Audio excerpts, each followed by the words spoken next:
फिर से आ चुके हैं हम ओशो की वीडियो वापस लेकर पार्ट 3। देखने को अकेले हो, भीतर नहीं। भीतर भीड़ मौजूद है। कोई आएगा तो पाएगा अकेले बैठे हो, लेकिन तुम जानते हो अकेले नहीं हो। किसी की याद आती, किसी में मन लगा है, किसी को बुलावा भेज रहे हो, किसी का स्वप्न सजो रहे हो। वही अकेलापन मतलब किसी और के रिलेशन में ही रहता है। आनंद तो दूर, इस अकेलेपन में शांति भी नहीं। अशांत हो, उद्विग्न हो, जल्दी ही कुछ ना कुछ उलझाव खोज लोगे, चले जाओगे मित्र के घर। ये अकेलापन भाई, अकेलापन के अंदर इंसान का दिमाग में जो चल रहा है वो उस सच्चाई से रूबरू हो जाता है। तो इसलिए फटाफट अपन डिस्ट्रैक्शन ढूंढते हैं। मैं अकेला हो गया हूँ, मेरे को समझ नहीं आ रहा है कि मैं खुद के साथ कैसे बैठूँ। ये जो मेरे दिमाग में चल रहा है, मुझे कोई वैलिडेशन दे दो कि मैं नॉर्मल हूँ। मेरे को नहीं समझ आ रहा, मेरे को दूसरा इंसान चाहिए या कुछ चाहिए करने को। मैं मेरे साथ नहीं बैठ सकता, मेरा दिमाग मुझसे सहन नहीं होता। क्लब में, बाजार में अखबार पढ़ने लगोगे, रेडियो सुनने लगोगे, कुछ करोगे, कुछ उलझाव बना लोगे। ये अकेलापन नीरस है, ये अकेलापन भौतिक है, मानसिक नहीं, आध्यात्मिक तो बिल्कुल ही नहीं। एकांत दूसरे प्रकार का अकेलापन है। एकांत का अर्थ है रस आने लगा, अकेले होने में मजा आने लगा।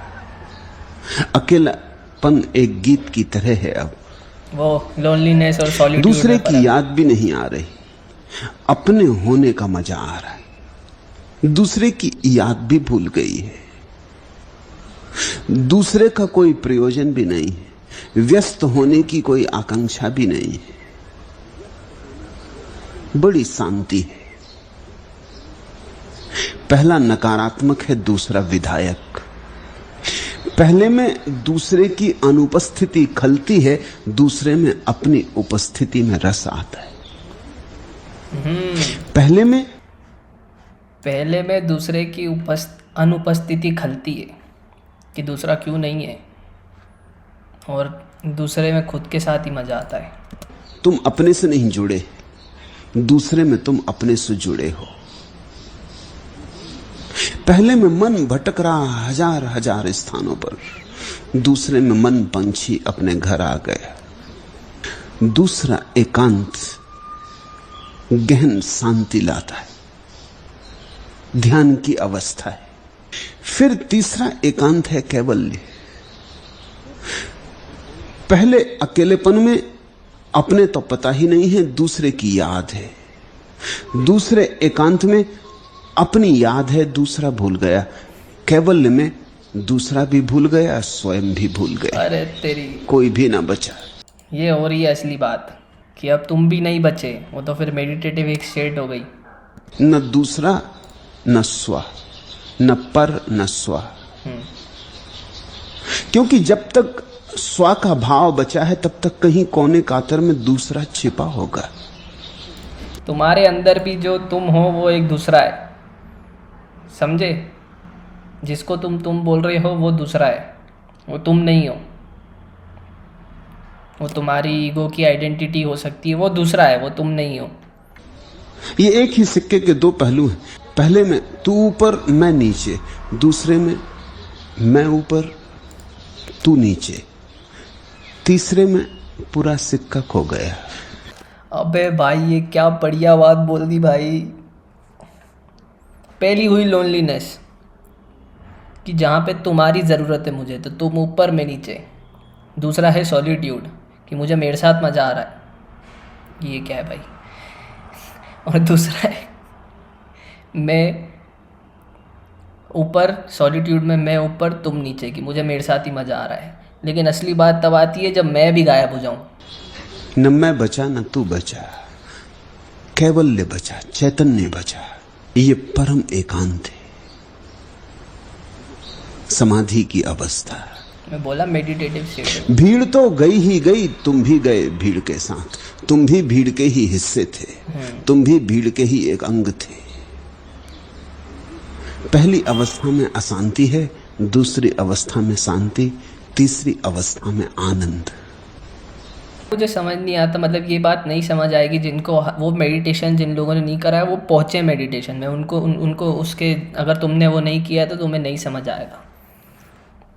क्योंकि बहुत लोगों को मैंने देखा है, उनने ट्राई बहुत करा है मेडिटेशन, लेकिन जब एक वो हर किसी को वो एक हल्की सी स्टेट जहाँ पे लग जाता है ध्यान, वो सबको एक्सपीरियंस नहीं होता है। जिनको वो एक्सपीरियंस हुआ होगा उनको ये बात समझ में आ रही होगी कि क्या बोल रहे हैं। इस फर्क को ऐसा समझना, एक आदमी बीमार है, वो नकारात्मक स्थिति में, दूसरा आदमी बीमार नहीं है। डॉक्टर के पास जाता है तो वो निरीक्षण कर कहता है कोई बीमारी नहीं, स्वस्थ हो। लेकिन उस आदमी के भीतर स्वास्थ्य का कोई उत्सव नहीं है। वो कहता है आप कहते हैं तो मान लेता हूं, लेकिन मुझे कुछ मजा नहीं आ रहा। अरे तेरी सबकी दिक्कत बोल दी भाई, आजकल सबकी दिक्कत यही है। स्वास्थ्य की ऊर्जा नाचती हुई नहीं है कि सब सही है, डॉक्टर ने बोल दिया है कि तुम्हारे अंदर कोई गड़बड़ नहीं है, लेकिन वो मजा नहीं आ रहा है। बीमारी नहीं है तो आप कहते हैं स्वस्थ हूं, परिभाषा से स्वस्थ हूं, परिभाषा से। लेकिन अभी स्वास्थ्य का कोई आंदोलन नहीं, ऐसा तरंगायत नहीं। तो एक तो बीमारी है, दूसरा डॉक्टर का स्वास्थ्य, डॉक्टर के निदान से मिला स्वास्थ्य। जांच कर ली, सब जांच परख कर ली, कहीं कोई बीमारी नहीं, घर भेज दिया कि कोई बीमारी नहीं, इलाज की कोई जरूरत नहीं। लेकिन तुम नाचते हुए घर नहीं आ रहे हो, तुम्हारे भीतर उमंग नहीं, उत्सव नहीं, हर्षोन्माद नहीं।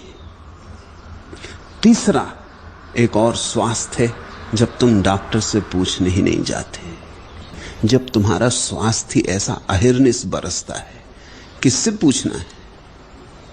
बीमारी भी गई, डॉक्टर का स्वास्थ्य भी गया, अब तुम स्वस्थ हो।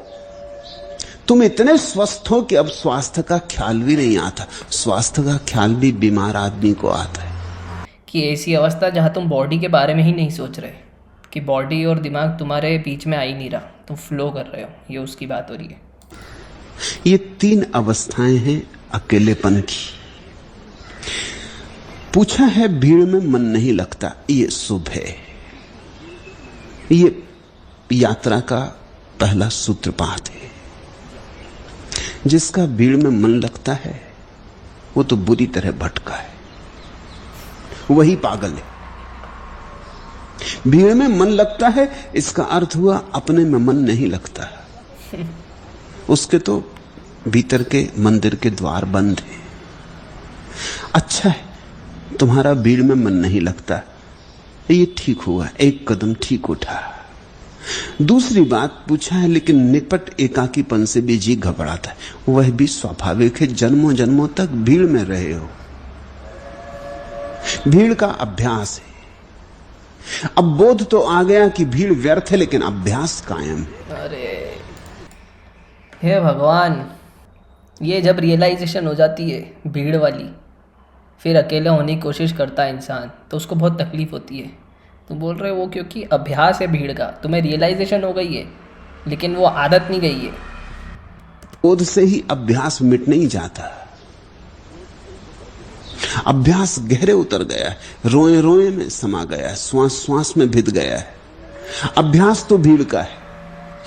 समझ भी आ गई देख के कि भीड़ में कुछ सार नहीं, बहुत देख लिया, अब अकेले बैठना चाहते हो, लेकिन अभ्यास बल मारता है। जब अकेले बैठते हो तो एकाकीपन में जी घबराता है। जी तो भीड़ से मिला है, वो भीड़ का हिस्सा है। जिसको तुम जी कहते हो, जिसको तुम मन कहते हो, वो तुम्हारा नहीं है। तुम इस भ्रांत में मत रहना कि मन के तुम मालिक हो। मन का मालिक तो भीड़ है, भीड़ ने ही दिया है। हाँ, अरे तेरी तुम्हारा ईगो, मन, सब तुमको भीड़ ने दिया है कि तुम क्या हो, तुम्हें भीड़ ने बताया है। तुम्हें क्या अच्छा लगेगा, क्या बेकार लगेगा, तुम्हें भीड़ ने बताया है। तुम्हारा डिसीजन नहीं है वो, तुम्हें भीड़ ने प्रैक्टिस करा दी है। भीड़ ने तुम्हें बता दिया है कि तुम क्या हो। तुम्हें नहीं, तुम वो नहीं हो। ये तो मन को छोड़कर ही कोई भीड़ के बाहर जा सकता है। जी नहीं लगता, ये बात तो समझ में आती। जी लगेगा कैसे? जी तो भीड़ का है। जीड़ तो भीड़ के ही अभ्यास से निर्मित हुआ है। हाँ, इस जी जो मन भीड़ ने बनाया है वो मन अकेले कैसे लगेगा? वो तो भीड़ के साथ ही लगेगा, वो भीड़ से ही बिलोंग करता है। को भी छोड़ना पड़ेगा तो ही एकांत में रस आएगा। इसलिए तो ध्यान का अर्थ होता है मन से मुक्ति, भीड़ से मुक्ति, शुभ आरंभ। मन से मुक्ति भी चाहनी होगी, क्योंकि मन भीड़ का ही हिस्सा है तुम्हारे भीतर बैठा हुआ। तुम जरा अपने मन की जांच करो, तुम्हारे मन में जो सबसे पहले तुम बाहर की भीड़ से अलग हुए और अकेले बैठे, ये पहला स्टेप। दूसरा स्टेप, जो तुम्हारे दिमाग में भीड़ का हिस्सा है और जो भीड़ है उससे अलग होना है। जो भी है सब भीड़ का दिया हुआ है। भीड़ ने कहा तुम हिंदू हो तो तुम हिंदू हो, और भीड़ ने कहा कि तुम सुंदर हो तो तुम सुंदर हो। पूरी आइडेंटिटी ही भीड़ ने दी है। और भीड़ ने कहा कि तुम बड़े बुद्धिमान हो तो तुम बुद्धिमान हो। ये सब भीड़ की ही मान्यताएं, इन्हीं को इकट्ठा कर लिया। यही तुम्हारा जी है। तुम्हारा वास्तविक होना परमात्मा से आता, भीड़ से नहीं आता। भीड़ ने तो जो परमात्मा से आया है उसके ऊपर एक रंग रोगन की दीवार खड़ी कर दी, एक पर्दा डाल दिया है। उस पर्दे को तुम पकड़े हो। क्लिष्टता बोलते हैं इसको, कि तुम्हारे ऊपर एक फिल्टर आ गया है, एक कलरिंग आ गया है। तुम जैसे दुनिया को देखते थे, तुमने जो एक्सपीरियंस करे और दुनिया ने तुम्हें एक फ़िल्टर दे दिया है, कलर। फिर हर एक्सपीरियंस को तुम उस कलरिंग से देखने लग जाते हो। तुम खुद के कलर से ऐड करते हो हर एक्सपीरियंस में।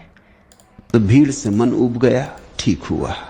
अब ये भी समझो कि भीड़ ने जो जो दिया है वो भी छोड़ देना होगा, नहीं तो अकेले में मन ना लगेगा। मन कहेगा वहीं चलो जहां मेरे प्राण है।